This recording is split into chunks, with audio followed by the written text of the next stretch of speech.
ወተት 87% ውሃ ነው። የተሻሻሉ የወተት ላሞች በቀን ውስጥ ከ40 እስከ 50 ሊትር ውሃ ይጠጣሉ። የሚታለቡ ላሞች ደግሞ 1 ሊትር ተጨማሪ ወተት በሰጡ ቁጥር እስከ 4 ሊትር ውሃ መጠጣት አለባቸው። ላሞችን ለማቀዝቀዝ ውሃ እጅግ በጣም አስፈላጊ ነው። ላሞች ወደ ዕቃ ውስጥ የሚኖሩና ምግብ የሚፈጩ ብርቱ ባለሙያዎች ወይንም ባክቴሪያዎች ምግብ የመፍጨት ስራቸውን 100% ውጤታማ ለማድረግ ንጹህና በቂ ውሃ ሁል ጊዜ እንዲቀርብላቸው ይፈልጋሉ።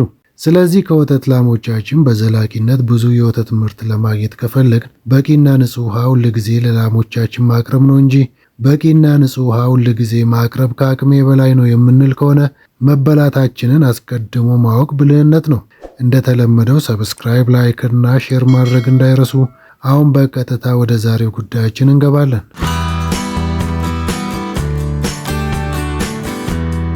ተመልካቾች እንደምን አደራችሁ? እንግዲህ አሁን ያለው ጣናን ዴሪ ፋርም ውስጥ ነው። እዚህ ጋር ከፊት ለፊቴ ላይ ጥጆች ወይንም ላሞች ውሃ የሚጠጡበት ገንዳ አጠባ እየተከናወነ ነው ያለውና ይህ እንግዲህ በጣም ወሳኝ ጉዳይ ነው ማለት ነው። ውሃ ከመሞላቱ በፊት በየቀኑ በዚህ መልኩ ገንዳቸው መታጠብ መቻል አለበት፣ ንጹህ መሆን አለበት። እንግዲህ እንስሳት በጣም ንጹህ ነገር ነው ላሞቹ የሚፈልጉት፣ ንጹህ ገንዳ፣ ንጹህ ውሃ ነው የሚፈልጉት። ስለዚህ ውሃውን በአግባቡ እንዲጠጡ ከፈለግን ገንዳቸውን በየቀኑ በዚህ መልኩ ሰራተኛው በሚያጸዳው መልኩ አጽድተን መጠቀም መቻል አለብን። ንጹህ መሆን መቻል አለበት ማለት ነው። እሱን ነው የምናየው እዚህ ጋር እና ያው ከፊት ለፊት እንደምታዩት ነው። በጣም ደስ የሚል ስራና አሰራር ነው። ሌሎቻችንም ይህን ተግባራዊ ብናደርግ እጅግ በጣም ተጠቃሚ እንሆናለን ብዬ አስባለሁና በዚህ መልኩ መጽዳት መቻል አለበት። ቆሻሻውም ከታች በምታዩት መልኩ ተከፍቶ ሰራተኛው እየደፋ ነው የሚገኘውና ይህ እጅግ በጣም ወሳኝ ነው። ጥንቃቄ ማድረግ መቻል አለብን። ንቀንም የምናልፈው ነገር አይኖርም። ውሃ ደግሞ ወሳኝ ነው ለእንስሳት፣ በተለይ ለነዚህ ለወተት ላሞች እጅግ በጣም ወሳኝ ነው። ውሃ ብቻ ሳይሆን ደግሞ ንጹህ ውሃ ነው መሆን ያለበት። ለዚህም ነው እንግዲህ የሚያጸዱት ንጹህ ውሃ ማግኘት መቻል አለባቸው። ይሄ ሁል ጊዜ በየቀኑ ሳንሰላች ሳይደክመን መስራት መጠቀም መቻል አለብን። ፔሸንሲ እጅግ በጣም አስፈላጊ ነው። በዚህ ስራ ላይ ተደጋግሞ እንደሚነሳው ፔሸንሲ በጣም የትዕግስተኝነት ያስፈልጋል። አለበለዚያ ውጤትም ማምጣት መቻል አይቻልም። ውሃ ላይ በጣም በደንብ መጫወት መቻል አለብን ማለት ነው። እንግዲህ ያው እንደሚታወቀው ወተት 87%ቱ ወይንም 87 ከመቶ ውሃ ነው። እንደገና ደግሞ ውሃ ላሞችን ያቀዘቅዛል፣ የሰውነት ቅዝቃዜ እንዲኖራቸው ያደርጋል። ሙቀት ሲኖር እንደዚህ ውሃ ንጹህ ውሃ መጠጣት አለባቸው። ይህም ሰውነታቸው እንዲቀዘቅዝ አስተዋጽኦ ያበረክታል። ሌላው ደግሞ በሆድ ዕቃቸው ውስጥ ያሉት ምግብ የሚፈጩ ባክቴሪያዎች አሉ። እነሱ ምቹ ሁኔታ እንዲፈጠርላቸውና ምግቡን በአግባቡ እንዲፈጩ ይረዳቸዋል ማለት ነው። ስለዚህ ውሃ ላይ በጣም ከፍተኛ ትኩረት መስጠት አለበት አንድ አርቢ ማለት ነው።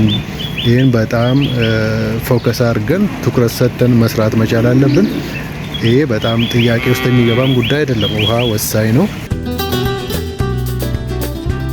ስለዚህ ውሃ ደግሞ ወሳኝ ነው ስንል ንጹህ ውሃ ነው መስጠት ያለብን ማለት ነው። ንጹህ ውሃ ማግኘት መቻል አለብን። እንግዲህ ይሄ ፋርም በጣም ተምሳሌት ነው። በዚህ ገንዳቸው ራሱ በጣም የተለየ ነው።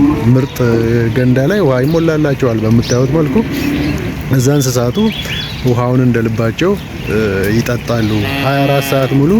በዚህ መልኩ ውሃ ፊት ለፊታቸው ላይ ይቀመጣል። 24 ሰዓት ሙሉ ውሃ ያገኛሉ። ሳምንቱን ሙሉ ውሃ ያገኛሉ ማለት ነው። ስለዚህ ይሄ በጣም ቤስት ኤክስፒሪየንስ ነው። ሌሎቻችንም መማር መቻል አለብን።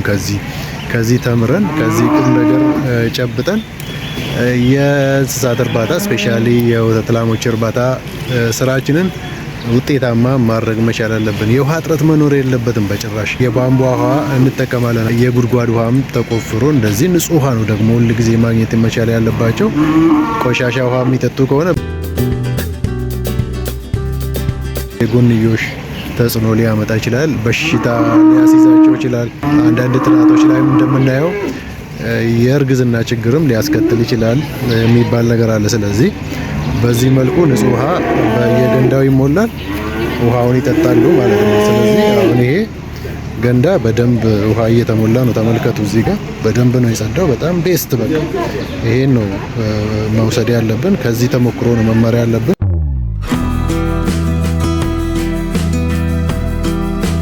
ስለዚህ ይሄን በጣም ፎከስ ማድረግ መቻል አለብን። ውሃ ላይ በደንብ ከመኖ ባልተናነሰ መልኩ ንጹህ ውሃ ማቅረብ መቻል አለብን። ንጹህ ውሃ 24 ሰዓት 7 ቀን ሙሉ ሳምንቱን ሙሉ መጠጣት መቻል አለባቸው። ስለዚህ ገንዳው በዚህ መልኩ ይጸዳል። አሁን እነዚህ ጥጃዎች ናቸው፣ ከፍ ከፍ ያሉ ጥጃዎች ናቸው። ውሃ እየጠበቁ ነው እንግዲህ በጠዋቱ ውሃቸውን ሊጠጡ ነው። መኖ በልተዋል።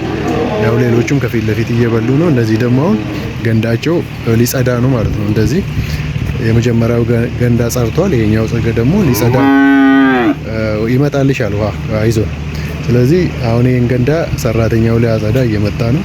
በደንብ ሙልጭ አድርጎ ነው የሚያጥበውና በጣም ደስ ያለኝ ነገር ነው፣ የተማርኩበት ነው። ሌሎቻችሁም ይህን ሀሳብ ወስዳችሁ እንደምትማሩበት ተስፋ አደርጋለሁ። ይሄ በጣም ደስ የሚል ነው፣ በጣም የሚያምር ነገር ነው። ቤስት ኤክስፒሪየንስ ብለን መያዝ እንችላለን። ስለዚህ በዚህ መልኩ ውሃ ይጠጣሉ፣ ንጹህ ውሃ ያገኛሉ ነው። ይህ እንግዲህ በጣም የሚመከር ነው። አሁን እዚህ ጋር የቀደሙ ገንዳ ጋር እየተመለስኩ ነው። ይህ ገንዳ በንጹህ ውሃ እየተሞላ ነው።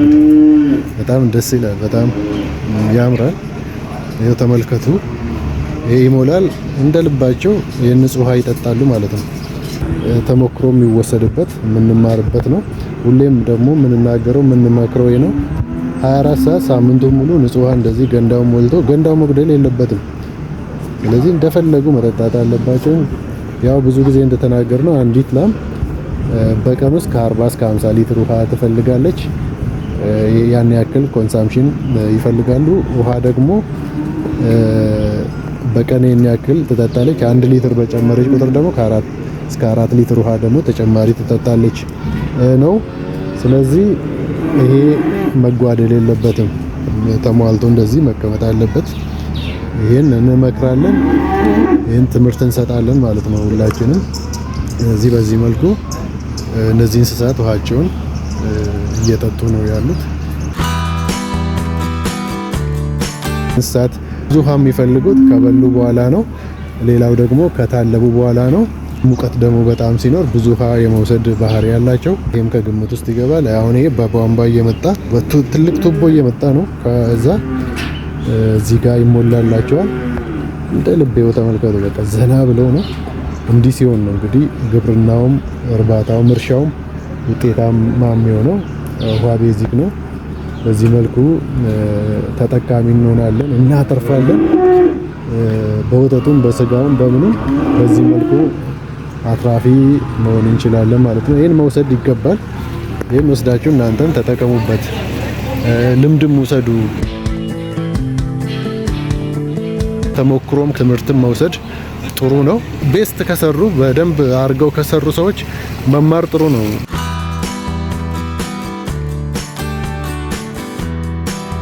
ይሄን መውሰድ ግድ ይላል። ይሄ ነገር ሞላ። ዶክተር ዶክተር ዶክተር ጥራልኝ። ሞላ እና ውሃው ሞልቷል። እንግዲህ እኔ ያው ወደ ውስጥ እንዳይፈስ ወደ እንስሳቱ ቤት እንዳይፈስ እያረኩት ነው። ውሃው ሞልቷል። በጣም የሚገርም ነው። ደስ ሲል ተመልከቱ። ይሄን ነው እንግዲህ የሚጠጡት። በጣም ንጹህ ውሃ ነው። ይሄን ቤስት ኤክስፒሪየንስ መውሰድ ተገቢ ነው። ንጹህ ውሃ ነው። አሁን ይሄ ሞላላቸው እንግዲህ ተመልከቱ። ይሄን ከዚህ እንማር ነው። በጣም ቤስት ኤክስፒሪየንስ ነው። በጣም ደስ የሚል ነው።